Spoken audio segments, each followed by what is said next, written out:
ini hanya untuk mereka yang punya logika. Bagi yang tidak punya logika, skip aja. Kasus SMA Negeri 58 Ciracas adalah peringatan serius. Seorang guru di sekolah negeri itu mengarahkan murid-muridnya untuk bertindak rasis.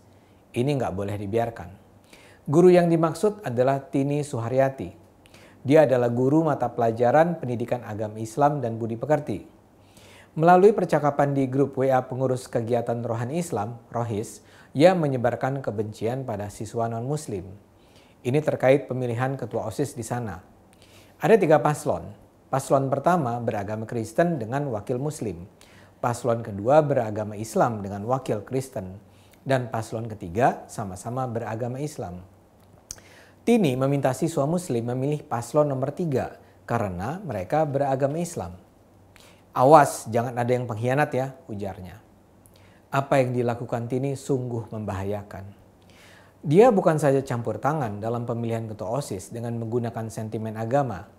Dia bahkan menyebut mereka yang mendukung pemimpin non-muslim adalah pengkhianat. Tini sama sekali nggak pantas jadi guru.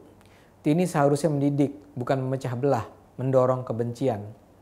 Apalagi dia adalah guru pendidikan agama dan budi pekerti. Sikap beragama seperti apa sih yang bisa diharapkan datang dari Tini?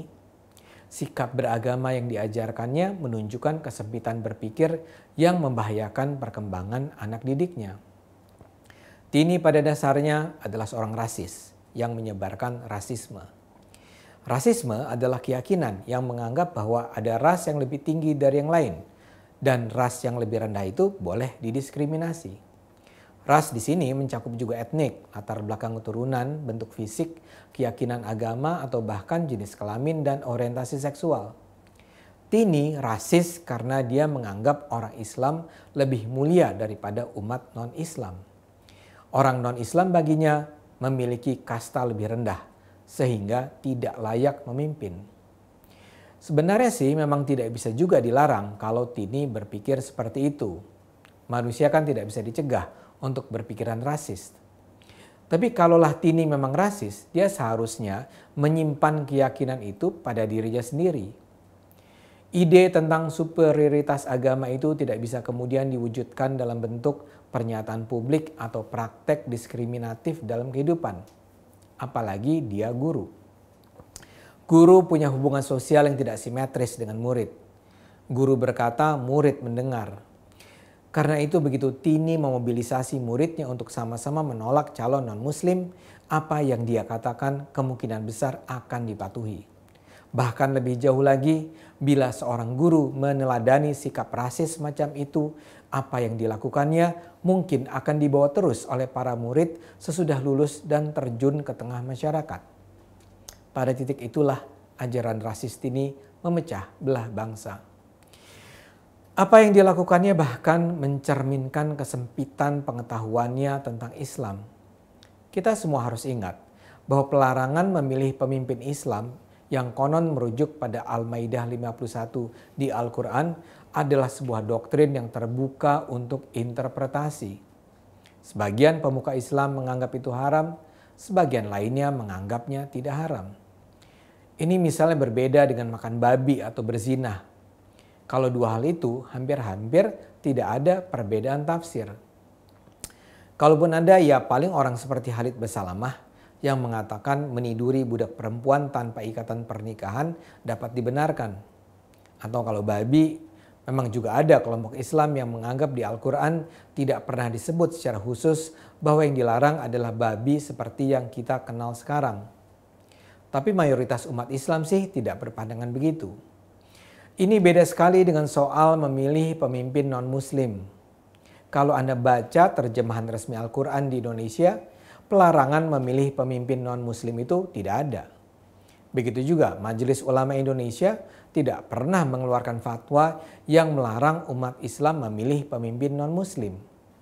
Partai-partai yang membawa bendera Islam pun lazim mendukung kandidat non-muslim di sejumlah pilkada. Jadi kalau Tini itu memang pengajar Islam, seharusnya dia tahu ada perbedaan penafsiran ayat Al-Maidah. Kalau dia tidak paham itu, seharusnya ya dipertanyakan kapasitasnya untuk mengajar agama Islam.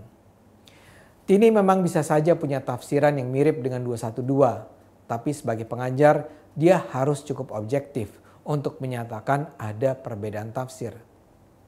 Apa yang terjadi di SMA 58 itu kembali menunjukkan betapa potensi kehancuran bangsa ini tumbuh subur di lembaga-lembaga pendidikan. Kalau orang seperti Tini dibiarkan mengajar, tinggal tunggu waktu sebelum Indonesia menjadi medan perang saudara yang hampir pasti akan terjadi di waktu yang akan datang. Anak-anak sekolah adalah kalangan yang sedang menjalani pembelajaran sosial. Mereka sedang belajar tentang bagaimana harus menjalani hidup.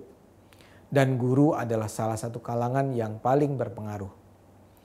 Masalahnya dalam beberapa dekade terakhir, kaum Islamis radikal memang memusatkan penyebaran paham mereka di lembaga-lembaga pendidikan, di semua jenjang, dari PAUD sampai perguruan tinggi.